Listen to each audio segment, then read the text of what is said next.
Ανθολόγιο πολιτισμού. Μια επισκόπηση στα πολιτιστικά δρόμενα της περιοχής μας και μια περιήγηση στους μουσικούς δρόμους των Ελλήνων. Επιμέλεια, παρουσίαση Παναγιώτης Τζόκας. Φίλες και φίλοι, καλό μεσημέρι. Είστε συντονισμένοι στην ελληνική ραδιοφωνία. Ακούτε την Έρτη Ιωνίνων. Στο μικρόφωνο για μία ώρα ο Παναγιώτης Τζόκας, στον ήχο ο Κώστας Σολωμός. Μια επισκόπηση στα δρόμενα της περιοχής, αλλά και μια πολύ ενδιαφέρουσα κουβέντα με μια εκλεκτή και ωραία καλεσμένη που έχω σήμερα κοντά μου. Είναι η Χριστίνα Ιζόη. Καλώς όρισες. Καλώς σε βρήκα, Παναγιώτη μου. Καλημέρα, καλημέρα, καλημέρα. Πολλές καλημέρες.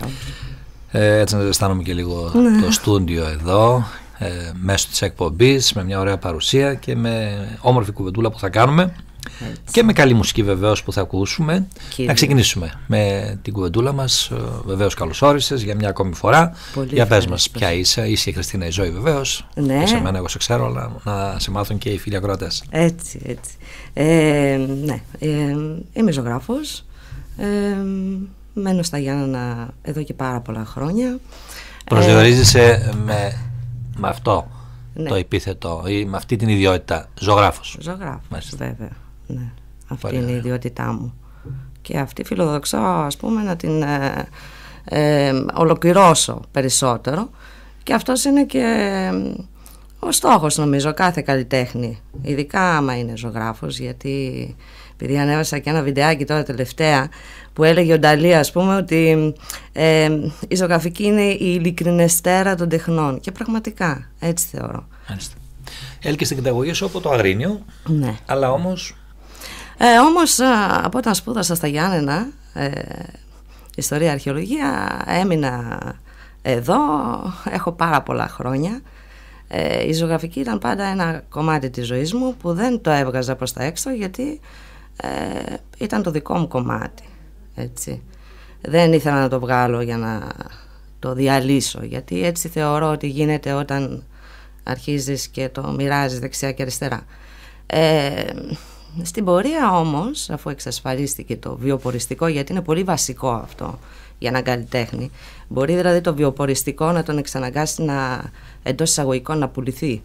Λοιπόν, εμένα δεν ήταν αυτή η άποψή μου, ο στόχος μου.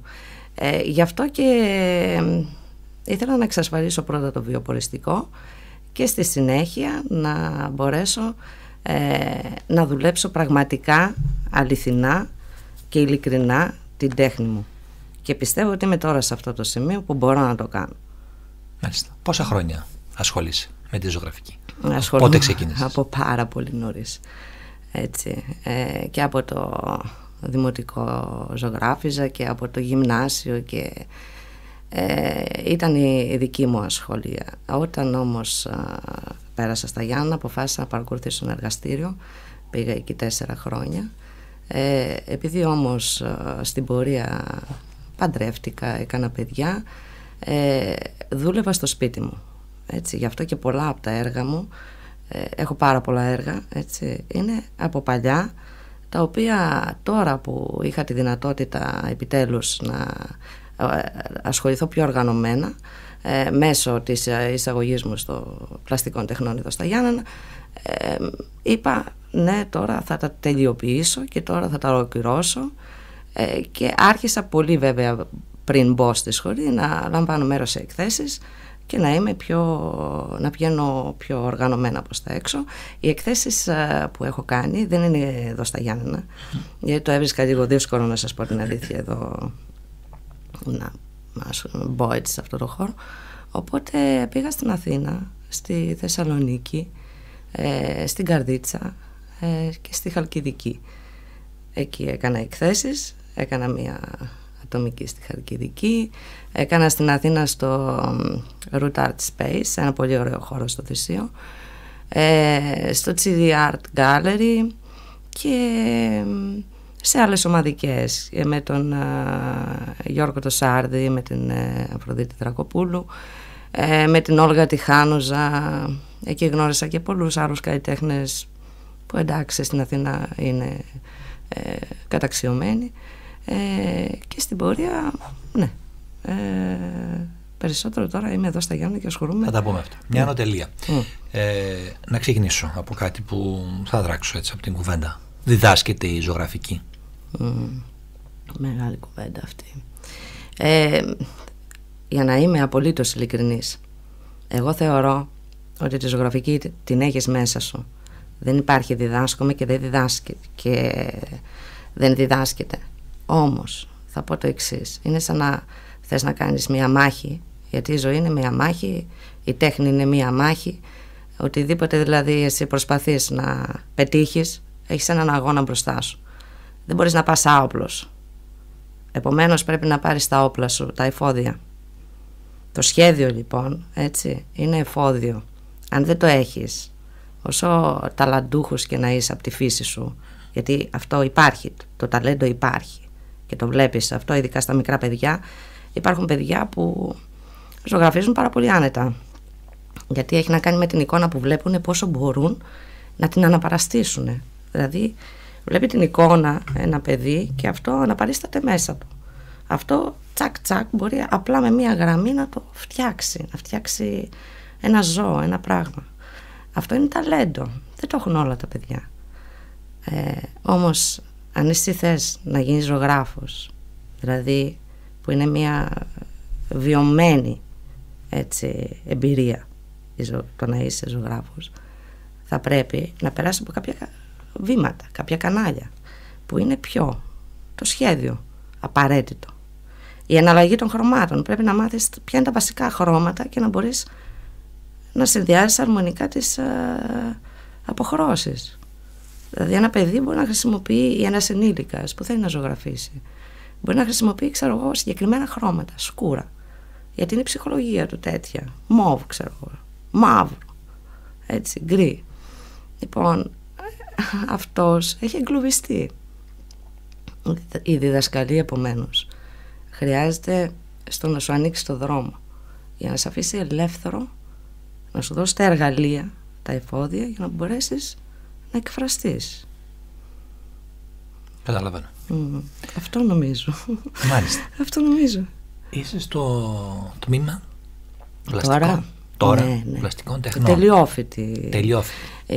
Είμαστε, αλλά ο λόγος είναι ότι εκεί έχει τα εργαστήρια. Είναι πολύ ωραία. Μπορούμε να πηγαίνουμε, να έχουμε καινούργιες έτσι παραστάσεις. Είσαι σε επαφή με άλλους καλλιτέχνες, με παιδιά που έχουν και πάθος, ας πούμε, και έχουν και υλικό δικό τους, δηλαδή βγάζουν πράγματα. Το εργαστήριο γυπτικής, το εργαστήριο, ας πούμε, της ζωγραφικής. Μάλιστα. Για να μην κουράζουμε και τους αγορατές, θα κάνουμε ένα πολύ μικρό διάλειμμα και αμέσως μετά θα ήθελα να μου πεις ποια είναι τα είδη που σου αρέσουν και σε τι επιδίδεσαι. Εντάξει. Εντάξει. Να πούμε, γιατί όχι.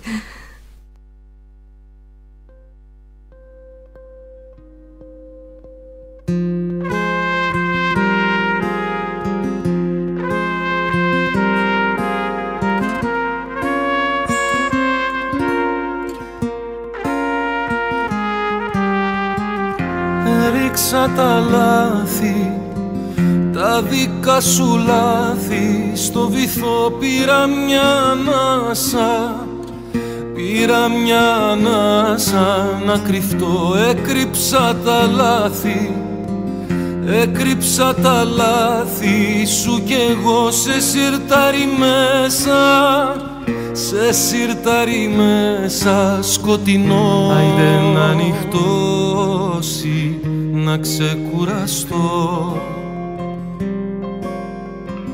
Τέτοια ώρα φως μου θα κοιμάσαι, κάποιο παραμύθι θα βρω να πιαστώ.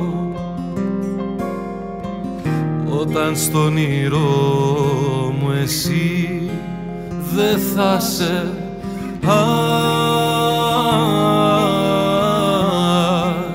δε θα σε στον όνειρό μου πια εσύ δεν θα σε ποιο παραμύθι να βρω. Όσο εσύ κοιμάσαι μες στον όνειρό σου να μπω, για να με ο πρίγκιπας σου εγώ, για να με ποιο παραμύθι να βρω.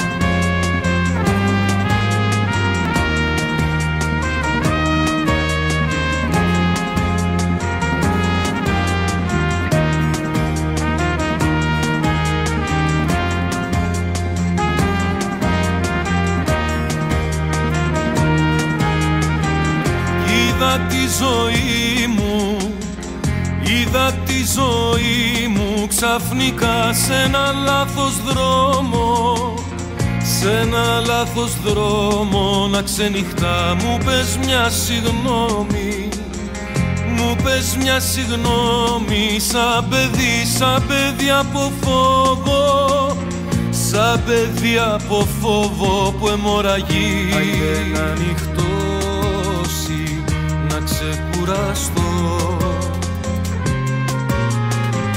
τέτοια ώρα φως μου θα κοιμάσαι. Κάποιο παραμύθι θα βρω να πιαστώ, όταν στον όνειρό μου εσύ δεν θα σε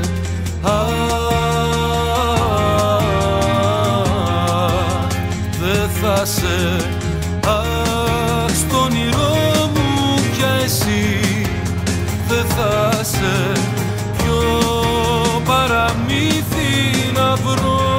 Όσο εσύ κοιμάσαι μες στον όνειρό σου να μπω, για να με ο πρίγκιπας σου εγώ, για να με ποιο παραμύθι να βρω. Αχ, στον όνειρό μου πια εσύ δεν θα σε ποιο παραμύθι να βρω. Όσο εσύ κοιμάσαι μες στον όνειρό σου να μπω, για να με ο πρίγκιπας σου εγώ, για να με ποιο παραμύθι να βρω.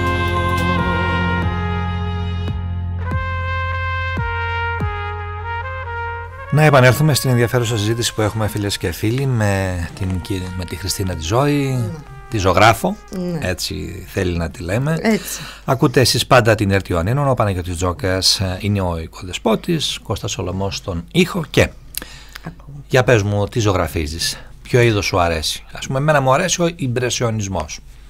Ναι, είναι ωραίος ο ιμπρεσιονισμός. Δεν σημαίνει ότι πρέπει απαραίτητα να μην με στενοχωρήσεις. Θα μου πεις τι κάνεις και τι σου αρέσει. Δεν θα σε στενοχωρήσω καθόλου, αλλά όχι, δεν ζωγραφίζω ιμπρεσιονιστικά, γιατί εκείνο σαν ρεύμα ανταποκρινόταν σε μια συγκεκριμένη εποχή κτλ.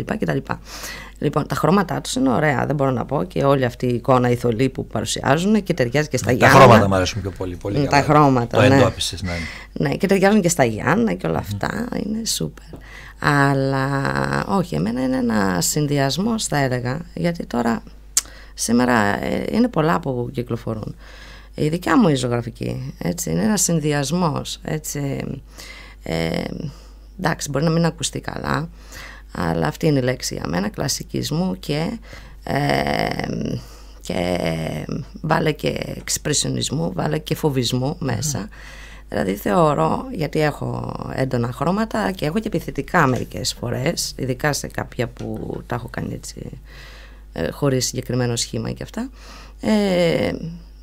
Ναι, αυτή είναι η ζωγραφική δική μου. Παντρεύεις δηλαδή? Ναι, γιατί θέλω η δικιά μου ζωγραφική να περνάει. Με σύγχρονο τρόπο έκφρασης. Ναι, ναι. Όχι απαραίτητα. Με φοβίζουν αυτά. Με φοβίζουν αυτοί οι σύγχρονοι τρόποι. Ναι.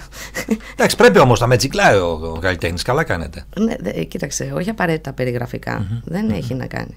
Γιατί δεν μπορείς τώρα να καθίσεις να παραστήσεις το ποτήρι όπως το βλέπεις πάνω στο τραπέζι. Έτσι. Είναι και λίγο. Εντάξει, εγώ δεν. Αλλά δεν υπάρχει λόγος. Υπάρχει φωτογραφία, υπάρχουν ένα σωρό αυτά. Μια χαρά. Το είδες. Έτσι. Το θέμα είναι. Παίζει ρόλο γιατί, πώς θα βάλεις το ποτήρι, και επίσης παίζει ρόλο και το χρώμα που θα βάλεις, έτσι, και γιατί θες να το βγάλεις προς τα έξω, γιατί όντως υπάρχει πάντα, κατά τη γνώμη μου, μήνυμα στην τέχνη, έτσι, ένας τρόπος που βλέπεις τα πράγματα, έτσι. Αυτός είναι ο λόγος που ζωγραφίζεις και είναι ένας τρόπος να πεις δύσκολα πράγματα με εύκολο τρόπο, έτσι ώστε να μπορέσεις να το περάσεις και στους άλλους, και οπότε και οι άλλοι θα σε ανατροφοδοτήσουν. Είναι αμφίδρομη η σχέση ζωγράφου και κόσμου, που λέμε, θεατών, γιατί αλλιώς είναι καθαρά κάτι μοναχικό που το κάνεις εσύ για τον εαυτό σου, και ναι, μπορείς να το κάνεις και εντάξει, λειτουργεί σαν ψυχοθεραπεία, όπως θες πες το. Αλλά αν δεν απευθυνθείς όμως και στους άλλους ανθρώπους, έτσι, να δεις, να σου πούν τις δικές τους εμπειρίες και αυτές να γίνεις πιο πλούσιος με αυτές, εσύ ο ίδιος, αλλιώς δεν έχει νόημα. Αν δεν έχει και μία επικοινωνία η τέχνη, δεν έχει νόημα. Σωστά. Ναι. Να σε ρωτήσω, έτσι νομίζω, Παναγιώτη. πώς θα ζωγράφιζες στην ελληνική κοινωνία τώρα? Ναι, την έχουν ήδη, αν δεις, ας πούμε, το τι έργα βγαίνουν τώρα, είναι όλα, δεν μ' αρέσει καθόλου εμένα προσωπικά. Δηλαδή δεν μιλάω για τα χρώματα μόνο, έτσι, μιλάω για την όλη σύλληψη του πράγματος. Είναι ανθρωποφαγία, δηλαδή είναι κανιβαλιστικό το όλο κλίμα, και πολύ λογικό είναι, βέβαια, ο καλλιτέχνης αυτό θα βγάλει που βλέπει, έτσι. Εμένα όλο αυτό με κομματιάζει, να σου το πω έτσι. Δεν μπορώ δηλαδή να πάρω δύναμη από αυτό. Ο ίδιος ο καλλιτέχνης, αυτός που το ζωγραφίζει αυτό το τόσο ανθρωποφαγικό πράγμα, μπορεί μέσα από αυτό να ξεφεύγει και να ζωντανεύει ο ίδιος και να μπορεί να συνεχίσει. Αλλά αυτό το να το δώσεις, ας πούμε, φάτσα κάρτα που λέμε, στο θεατή, θα τον κατεβάσει ακόμη περισσότερο. Δηλαδή, κατάλαβα. Σου αρέσει να είσαι αισιόδοξη ή απαισιόδοξη με το πινέλο σου? Εδώ ναι, με έχεις πιάσει απολύτως. Εγώ θέλω να είμαι αισιόδοξη. Θέλω να υπάρχει ελπίδα για κάτι καλύτερο. Δεν μπορώ να βυθιστώ στα τάρταρα και να μείνω εκεί και να κλαίω και να ορίομαι για αυτό που μου συμβαίνει, που μας συμβαίνει. Θέλω να μπορέσουμε να ξεφύγουμε από αυτό. Μάλιστα. Ναι, το μήνυμα θα δοθεί. Μπορεί να δοθεί από το χρώμα, μπορεί να δοθεί από το αντικείμενο που θα ζωγραφίσεις. Αλλά δεν είναι απαραίτητο όλο να είναι έτσι τόσο σκληρό, έτσι, και τόσο, πώς να το πω, να μην σου δίνει ελπίδα και πίστη για κάτι καλύτερο. Μάλιστα. Η ζωγραφική μπορεί να είναι εύκολα πάρεργο για κάποιον. Μπορεί όμως να είναι και η δουλειά η κυρίαρχη για έναν άνθρωπο. Βεβαίως μπορεί, που εγώ δεν είχα μπει ποτέ σε αυτό το σκεπτικό, αλλά είδα όμως από όταν άρχισα τις εκθέσεις ότι πραγματικά αυτό γίνεται. Υπάρχουν δηλαδή άνθρωποι που πυρήνες, είναι καλλιτεχνικοί πυρήνες, έτσι, που ασχολούνται καθαρά βιοποριστικά με αυτό, που είναι πολύ δύσκολο πράγμα σήμερα, έτσι. Παλιότερα ήταν πιο εύκολο. Δεν ξέρω, εγώ είναι αυτό που σου είπα και πριν, όταν ασχολείσαι βιοποριστικά, είναι περίεργο, είναι περίεργες οι συνθήκες, δηλαδή πιέζεσαι, δεν είσαι ελεύθερος? Μάλιστα. Πιέζεσαι, δεν γίνεται. Πιέζεσαι από το οικονομικό πρώτα, έτσι, δηλαδή για να πουλήσεις τον πίνακα πρέπει να αρέσει, πρέπει να πουλάς ένα μύθο επίσης. Και εγώ, δηλαδή, ούτε ας πούμε, δεν μπορώ. Μου είπανε κάποιοι, ξέρεις, δεν είσαι ζωγράφος τις προάλλες. Και λέω γιατί σκέφτηκα, γιατί δεν είμαι, ξέρω εγώ, δεν παίρνω ουσίες, γιατί δεν είμαι αλκοολική, ξέρω εγώ, γιατί δεν σου κάνει εντύπωση. Δεν είσαι φευγάτη. Εγώ φευγάτη μπορεί να είμαι μέσα μου, την επανάστασή μου δεν έχω κάνει μέσα μου. Δεν είναι απαραίτητο να έχω το λάβαρο, ας πούμε, του φευγάτου. Δεν είναι απαραίτητο να είμαι από φευγάτη μέχρι γραφική. Την επανάσταση την έχεις μέσα σου. Θα τη βγάλεις εκεί που χρειάζεται και θα το πολεμήσεις με αυτόν τον τρόπο. Άρα δεν είναι απαραίτητο να είσαι, ξέρω εγώ, σταμπαρισμένος, ξέρω εγώ, να έχεις την ταμπέλα αυτή. Πολύ ωραία. Λίγη μουσική και αντιλαμβάνομαι ότι θα εκμεεύσω αρκετά πράγματα, αγαπητή Χριστίνα, από σένα. Λίγη μουσική, αγαπητά Κώστα.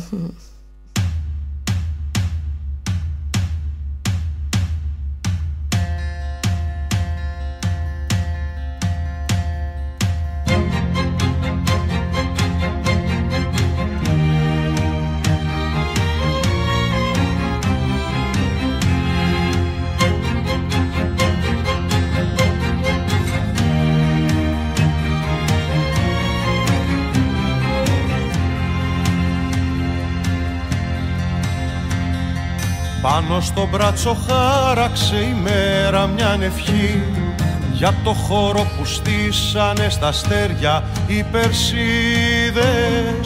Τη νύχτα που ξαγρύπνησες μονάχη στο σκαλί, τον ουρανό σου χάρισαν μα πάλι δεν τον είδες.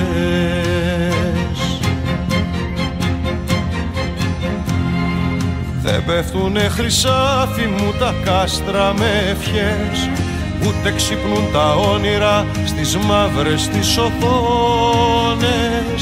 Δεν ξεγελούν τον ίσκιο τους οι μόναχες καρδιές, φτιάχνουν χαρμάνι λησμονιάς μα ξημερώνουν μόνες. Ανοίγω τα χέρια μου, όλο τον κόσμο χώρεσαν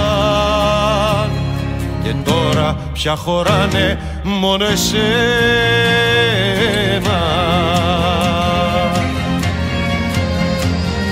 Ανοίγω τα χέρια μου, όλο τον κόσμο χώρεσαν και τώρα πια χωράνε μόνο εσένα.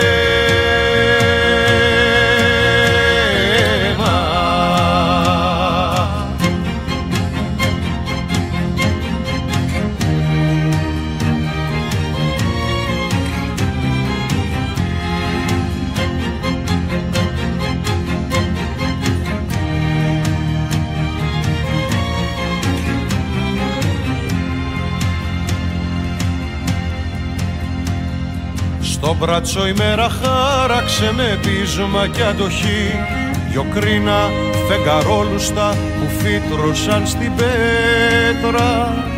Μη μου ζητάς να σ' αρνηθώ ζωή μου και πληγή, μέχρι να μου τελειώσουνε τα βέλη στη φαρέτρα. Ανοίγω τα χέρια μου, όλο τον κόσμο χώρεσαν και τώρα πια χωράνε μόνο εσένα.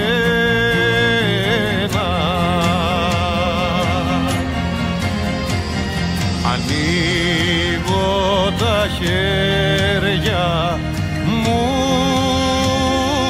όλο τον κόσμο χώρεσαν και τώρα πια χωράνε μόνο εσένα.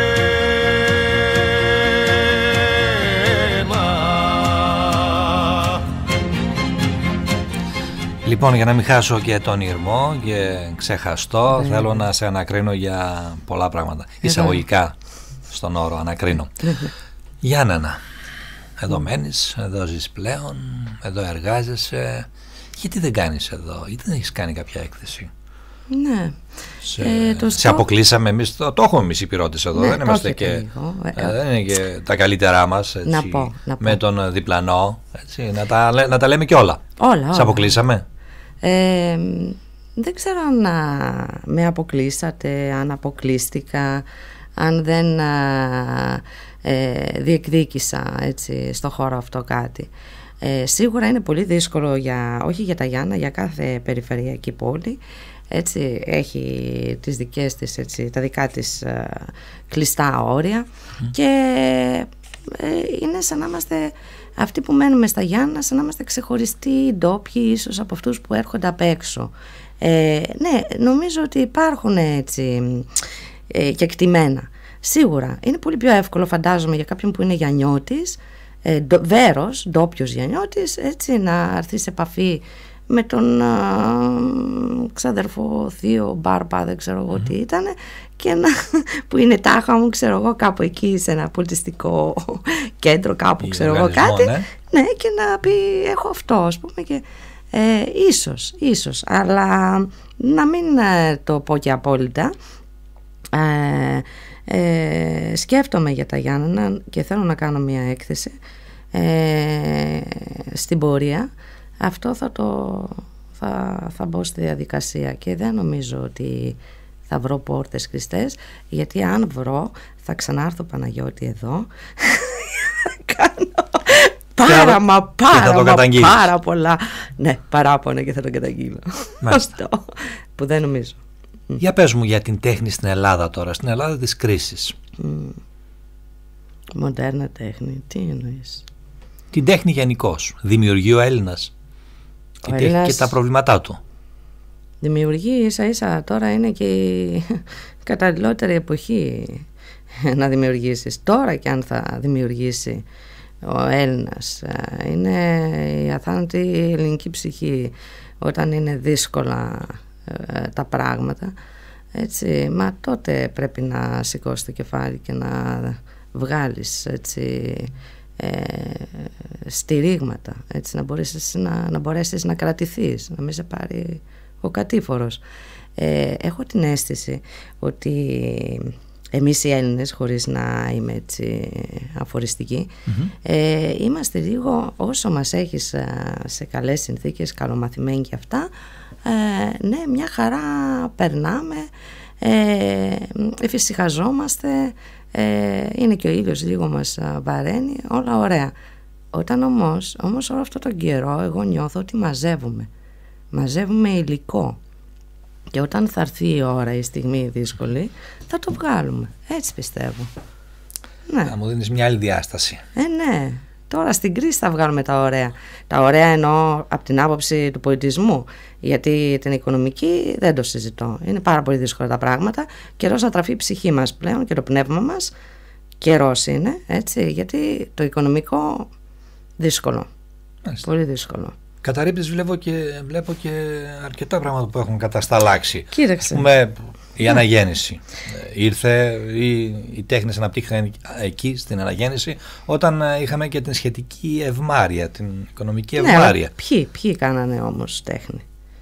Οι έχοντες και οι κατέχοντες. Με Κίνες και ναι. Ήτανε κεκτημένα. Τώρα όμως εδώ, τώρα με το, βέβαια οι Λατίνοι μια χαρά το είπανε, ότι πρώτα πρέπει να ζήσουμε και μετά να φιλοσοφήσουμε, έτσι, primum vivere dante φιλοσοφάρι. Ναι, καλά το είπανε, αλλά και για μας ισχύει αυτό, φυσικά. Αλλά όταν είναι τόσο δύσκολα τα πράγματα και το μόνο που έχεις είναι τα προστοζήν και με κόπο, όπως συμβαίνει σήμερα στην Ελλάδα που είμαστε σήμερα, πρέπει να βρεις δικλείδες, πώς να το πω έτσι, να πάρεις οξυγόνο. Δικλείδες επιβίωσης? Επιβίωσης, ναι. Να πάρεις οξυγόνο. Πνευματικής επιβίωσης, έτσι. Γιατί αυτό μπορεί να σε κάνει να συνεχίσεις και να παράγεις και να δημιουργείς και να ενώσει τους ανθρώπους περισσότερο και να μπορέσουμε να ξεπεράσουμε αυτό που βιώνουμε, έτσι. Μόνο θεωρώ ότι στην τέχνη, ναι, υπάρχει τρόπος. Ευίωνο αυτό που ακούω. Είναι. Τουλάχιστον για τη χώρα μου. Ναι, είναι. Για πες μου, τι σκέπτεσαι? τελειώνεις μια ακόμη σχολή που έχει σχέση με την τέχνη που υπηρετείς. Ναι, τι όνειρα έχεις? Όνειρα. Ναι. Όνειρα, εγώ πιστεύω ότι ο κόσμος πράγματα. πρέπει να έχει όνειρα και η κοινωνία πρέπει να έχει όνειρα και ουτοπίες. Μόνο ότι κάποιοι που λένε ότι η μετανεωτερικότητα έχει σταματήσει τις ουτοπίες και τα έτσι. Ναι. Θέλω να πιστεύω ότι δεν. Όντως, είναι τόσο σκληρά τα πράγματα και τόσο έτσι μας γιώνουν όλα και όλα είναι ρεαλιστικά, οπότε όσοι είναι ονειροπόλοι ρομαντικοί είναι για τον Κιάδα, έτσι, μας πρόχουν κατευθείαν. Και ναι, όνειρα προσωπικά, εντάξει, εμένα είναι απλό το θέλω. Καλλιτεχνικά θα έλεγα. Ναι, θέλω να κάνω κάτι στο χώρο της ζωγραφικής, να προσφέρω σαν ζωγράφος, σαν άνθρωπος, ξεκινώντας πρώτα από τον εαυτό μου, έτσι, για να μην κοροϊδεύω, και όντως να κάνω κάτι εκεί, δηλαδή και εκθέσεις ή να παράγω έργο που να έχει να κάνει, να αφήσω όπως θα έλεγε κανείς το στίγμα μου, έτσι. Το στίγμα μου λοιπόν θα είναι σε αυτό το χώρο. Αυτό είναι το δικό μου όνειρο. Τώρα για το να υπάρχει όνειρο γενικότερα για όλους μας, ένα όραμα, ναι, πρέπει να υπάρχει, αλλά είναι τόσο δύσκολα τα πράγματα σήμερα, έτσι, που όλα μας αποπροσανατολίζουν, μας αποσυντονίζουν.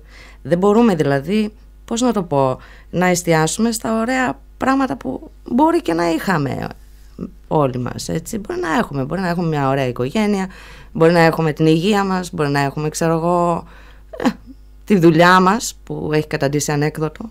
Το να έχεις τη δουλειά σου είναι, έχεις δουλειά, εσύ εξαίρεση, ας πούμε.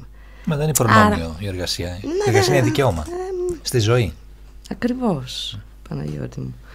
Άρα, ναι, πρέπει να έχουμε ένα όραμα για να κάνουμε κάτι καλύτερο. Για να το έχεις, πρέπει να σε βοηθάνε και τα πράγματα. Αυτό νομίζω ότι επειδή είμαστε και ένας λαός που έχει ένα παρελθόν ιστορικό, αλλά δεν μπορούμε να αντλούμε μόνο από το παρελθόν μας. Έτσι, θα πρέπει λοιπόν στο χώρο της τέχνης και του πολιτισμού να βρούμε μία ανάσα. Και καλύτεροι άνθρωποι θα γίνουμε και καλύτερα θα αισθανθούμε, και έχει και προδιαγραφές για το μέλλον. Δεν χρειάζεται τα υλικά, τα ακριβά. Δεν είναι θέμα οικονομικό. Έτσι. Ωραία το ακούω αυτό. Ναι, να παράγεις. Και πάμε στα παιδιά. Πάμε λίγο στην εκπαίδευση. Υπάρχουν εικαστικά ερεθίσματα σήμερα στο σχολείο? Ναι, για τα σχολεία μιλάμε. Γενικά με τα σχολεία υπάρχει πρόβλημα, γιατί είναι αυτό, έχουμε τώρα κάποιες δεκαετίες, γενικά η εκπαίδευση δεν είναι αυτό που θα ήθελα εγώ να πιστεύω και να νιώθω, ας πούμε, ότι πρέπει να είναι. Και νομίζω είναι αυταπόδεικτο, γιατί όταν ρωτάς τα παιδιά πώς φαίνεται το σχολείο, το μισούν. Έτσι είναι. Να μην κοροϊδευόμαστε. Δεν πήγαν σχολείο τώρα αυτές τις μέρες. Γιατί είναι πολύ φορτωμένα. Φταίνε τα προγράμματα που εκπονούνται από δεν ξέρω τι γίνεται. Νομίζω ότι τους κόβουν τα φτερά, Παναγιώτη μου. Αντί να τους δυναμώνουν τα φτερά τους, γιατί τα παιδιά είναι νεοσύ, είναι μικρή νεοσύ. Όταν λοιπόν θέλει να πετάξει, πρέπει να του δίνεις και να το δυναμώσεις τα φτερά, όχι να παίζεις το ψαλίδι και να το τα κόβεις.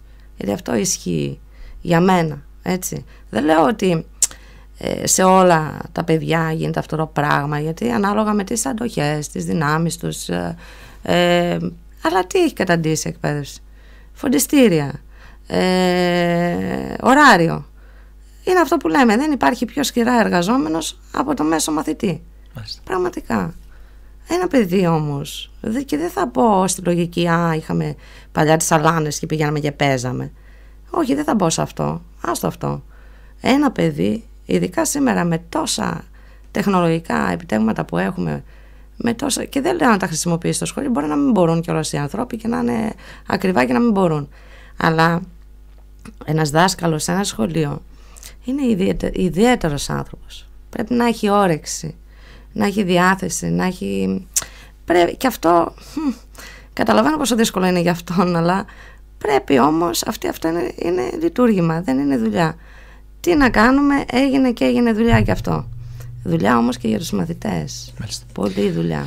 Πολλά μέσα στην εποχή μας, σε ένα μηχάνημα, σε ένα τάμπλετ, σε ένα κινητό, σε ένα smart σήμερα μπροστά μας. Έχουμε όλο τον κόσμο μέσα σε λίγα δευτερόλεπτα μπροστά μας. Πώς εμπλουτίζονται οι παραστάσεις των παιδιών από τα σύγχρονα αυτά μηχανήματα και πόσο ελεύθερο είναι το παιδί σήμερα να εκφραστεί με τη ζωγραφική? Ναι, ας πούμε, τα εικαστικά στο σχολείο θα έπρεπε να είναι σπουδαίο μάθημα, έτσι. Είναι σπουδαίο μάθημα. Η μουσική είναι σπουδαίο μάθημα. Αυτά είναι αυτά που θα του δώσουν ζωή, που θα μπορεί που θα χαρεί με αυτά μεθαύριο. Δηλαδή, ή ένα παιδί που γράφει, ξέρω εγώ, αυτά θα πρέπει να αναπτύσσονται. Είναι κρίμα να μην γίνονται, δεν είναι μόνο να μάθει, να γίνει συλλέκτης πληροφοριών. Ένα κομπιούτερ έχει τα πάντα. Μνήμη δεν τελειώνει. Έτσι. Εμείς όμως, εντάξει, θέλουμε να παίρνουν και ωραίες εικόνες τα παιδιά, για να χαίρονται. Να χαίρονται να ζήσουν μεθαύριο, δηλαδή. Όχι να βρουν μια δουλειά σκέτα. Δεν θυμάμαι, με ρώτησε κάτι άλλο. Όχι. Εσύ αντλείς... Ξέρεις τι θέλω να σου πω. Επειδή είπες για τα τάμπλετ και τα κομπιούτερς και τέτοια, και σκέφτομαι τους πιο παλιούς, ας πούμε πιο ηλικιωμένοι, πρέπει να τους είναι φοβερά δύσκολο να βλέπουν όλους εμάς από μια ηλικία που καταλαβαίνουμε μέχρι τα παιδιά που ασχολούνται με αυτά τα μηχανήματα. Δηλαδή σίγουρα οι άνθρωποι δεν μπορούν να συμμετέχουν σε αυτό, είναι αποκλεισμένοι εντελώς. Οπότε άντε να πάμε οικογενειακώς που λένε να τους δούμε το τάμπλετ όλοι και με το κινητό. Από πού αντλείς τα θέματά σου? Τα θέματά μου είναι από αυτά που αγαπώ, έτσι, δηλαδή για τα πορτρέτα, ναι, έτσι, και το έχω στο κεφάλι μου αυτό. Θέλω να με εμπνέει το άτομο που θα ζωγραφίσω. Επίσης μπορεί να αντλείς θέμα γιατί κάτι σου αρέσει, σου κινεί το ενδιαφέρον, είναι περίεργο και θες να το αποτυπώσεις, έτσι. Αυτό μπορεί να έχει να κάνει και με την εποχή που βρίσκεσαι, στην οποία βρίσκεσαι. Βλέπεις κάτι και θες να το... Και σε εντυπωσιάζει δηλαδή? Μπορεί να σου κινεί και την περιέργεια, μπορεί να σου κινεί τρομερά το ενδιαφέρον, μπορεί να είναι άσχημο επί της ουσίας και να θες να το αποτυπώσεις, έτσι. Μπορεί να είναι κάτι που σου αρέσει απλά και να θες να το ευχαριστιέσαι, να το βγάζεις με άλλα χρώματα και να το βγάζεις κάπως διαφορετικό. Ναι, αυτό νομίζω. Την κοινωνία την καταγράφεις? Εγώ νομίζω ότι δεν γίνεται να μην καταγράψει ένας καλλιτέχνης την κοινωνία. Δηλαδή αν νομίζει ότι δεν το κάνει και ότι είναι ένα μοναχικό έργο και καλά, ας πούμε, δεν ισχύει. Είναι αδύνατον. Όχι μόνο την κοινωνία αποτυπώνεις τα βιώματά σου, τα συναισθήματά σου εκείνη τη στιγμή, έτσι, και το ποιος είσαι ουσιαστικά. Μέσα από τα έργα ενός καλλιτέχνη, όλη του την πορεία, μπορείς να καταλάβεις όχι μόνο την ψυχοσύνθεσή του, αλλά και τα διάφορα στάδια της ζωής του, έτσι, την καταγωγή του. Πάρα πολλά μπορείς. Είναι εργοθεραπεία η ζωγραφική? Ή μάλλον είναι και εργοθεραπεία? Ναι. Είναι μεγάλο θέμα αυτό. Το έχω σκεφτεί κι εγώ και το σκεφτόμουν τώρα τελευταία αρκετά έντονα. Ας πούμε, εργοθεραπεία με την έννοια της ψυχοθεραπείας, αυτό δεν λες? Ακριβώς. Μας έχει κάνει πολύ κακό τελικά ένας Van Gogh, έτσι, στις καλλιτέχνες, ο οποίος ήταν περίπτωση τέτοια και πολλές άλλες περιπτώσεις παρόμοιες που έχουν προβάλλει ένα μοτίβο συγκεκριμένο. Αλλά πέραν αυτό, ο άνθρωπος ήταν συγκεκριμένος. Είχε εκείνη την περίοδο ζούσε με αυτόν τον τρόπο και έβγαλε αυτά που έβγαλε. Αλλά επειδή στον χώρο της τέχνης υπάρχουν και πάρα πολλά κατεστημένα που έχουν λόγους να βγάζουν συγκεκριμένα, έτσι, μοτίβα, Αυτό δεν σημαίνει λοιπόν ότι αυτό το μοτίβο σήμερα ισχύει. Ναι, μπορεί να ισχύει η ψυχοθεραπεία. Η ζωγραφική είναι στάνταρ, είναι κλισέ στους ψυχοθεραπευτές, ένας τρόπος για να ξεπερνάει ένας άνθρωπος τη δύσκολη κατάσταση που βιώνει την ψυχική, την εσωτερική του. Όμως η τέχνη δεν είναι μόνο αυτό και κυρίως αυτό, είναι ένα πάρεργο της τέχνης αυτό, όπως και σε πολλά άλλα μπορεί να ισχύει και σε άλλες δραστηριότητες. Η ψυχοθεραπεία μπορεί να ισχύει. Και εγώ μ' αρέσει π.χ. να πάω να είμαι κυπουρός. Είναι ψυχοθεραπεία. Έτσι. Το κατάλαβα. Μίλησες και για κατεστημένα όμως. Βέβαια, υπάρχουν κατεστημένα λοιπόν και θέλω να πω, να καταλήξω. Που εκπορεύονται από πού? Ναι, θα πω. Να καταλήξω ότι το να υπάρχει το μοντέλο αυτό του τρελού καλλιτέχνη, ο οποίος δεν έχει οικονομικά, είναι η αβάσταχτη ας πούμε ελαφρότητα του, είναι του, και ο οποίος ας πούμε είναι απελπισμένος και αυτομαστιγώνεται, έτσι, ήταν ένα ωραίο μοτίβο για εκείνη την εποχή. Εγώ θεωρώ σήμερα λοιπόν ότι αυτό είναι πασέ. Ειδικά στην κρίση είναι πασέ. Ας το καταλάβουμε ότι είναι πασέ. Είναι πολύ πιο δύσκολο να είσαι σήμερα άρτιος, αυτοσυγκεντρωμένος και ολοκληρωμένος και στοχευμένος, όχι στρατευμένος, στοχευμένος στην τέχνη σου, από το να είσαι ο αλλοπρόσαλλος που άγεται και φέρεται, που το μόνο που τον εκφράζει είναι η τέχνη, έτσι, και ο οποίος είναι αυτό το στυλ του Van Gogh, τον οποίο θαυμάζω, έτσι, σαν έχω δει έργα του, ναι, και ήταν λαμπερά όντως. Εκεί μόνο γι' αυτό ζούσε, εκείνη τη στιγμή ζούσε αυτός ο άνθρωπος, η γνώμη μου, ταπεινή μου γνώμη, να μην, μόνο γι' αυτό ζούσε αυτός ο άνθρωπος, εντάξει.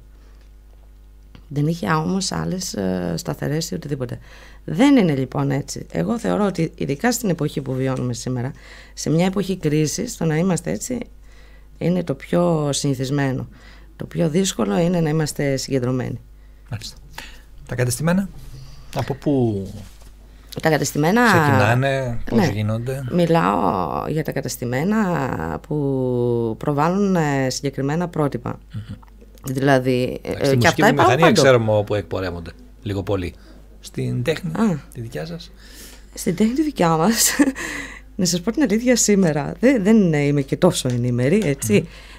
Αισθάνομαι όμως, έτσι, και επειδή, εντάξει, έχω δει ότι υπάρχουν αυτά τα κατεστημένα μέσα από την πορεία. Δηλαδή, ας πούμε, το μοντέλο αυτό ήταν, του Van Gogh ήταν αυτό, το μοντέλο, ξέρω εγώ, του Μοντιγκάνη ήταν εκείνο.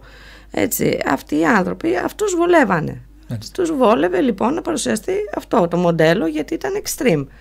Έτσι, στην αναγέννηση, όπως είπες προηγουμένως, ήταν άλλο το μοντέλο. Λοιπόν, σήμερα εγώ το λέω λοιπόν και παίρνω όλη την ευθύνη των λόγων μου, ότι είναι πασέ. Μάλιστα. Αυτό. Δεν βλέπεις διεθνή κέντρα δηλαδή που να... Φυσικά και εννοείται, οικονομικά. Εννοείται. Αυτό θέλω να εκμεύσω. Ναι. Ναι. Πολύ ωραία. Εννοείται. Βέβαια φτάσαμε περίπου στο τέλος της εκπομπής. Ναι, έχουμε λίγα λεπτά βέβαια, μέχρι το τέλος της εκπομπής της σημερινής, που στο Ανθολόγιο Πολιτισμό το σημερινό μας θύμισες. Χθες και κάναμε μια έτσι, πολύ όμορφη κουβέντα μαζί, όχι μόνο για σένα, αλλά για την τέχνη που υπηρετείς, για τη ζωγραφική, και βεβαίως δεσμεύεσαι από ό,τι αντιλαμβάνομαι να τα λέμε σε τακτά διαστήματα εδώ. Εγώ θα ήθελα να σε ευχαριστήσω ιδιαίτερως για τον χρόνο που μου διέθεσες, για τον κόπο που έκανες μέσα σε αυτές τις αντίξωες καιρικές συνθήκες να έρθεις στα στούντιο της ΕΡΤ Ιωαννίνων, και ευχαριστώ πάρα πολύ. Να σου πω ότι με πολύ χαρά θα ήθελα να τα ξαναπούμε. Κυρίες και κύριοι, είχαμε κοντά μας την Χριστίνη Ζώη, ζωγράφο, καλλιτέχνη, με την οποία συνομιλήσαμε στη σημερινή μας εκπομπή. Τον ήχο φρόντισε ο Κώστας Σολωμός. Να περάσετε ένα όμορφο υπόλοιπο ημέρα. Σε λίγα λεπτά θα συνδεθούμε με την ελληνική ραδιοφωνία, να δούμε τις εξελίξεις στη χώρα.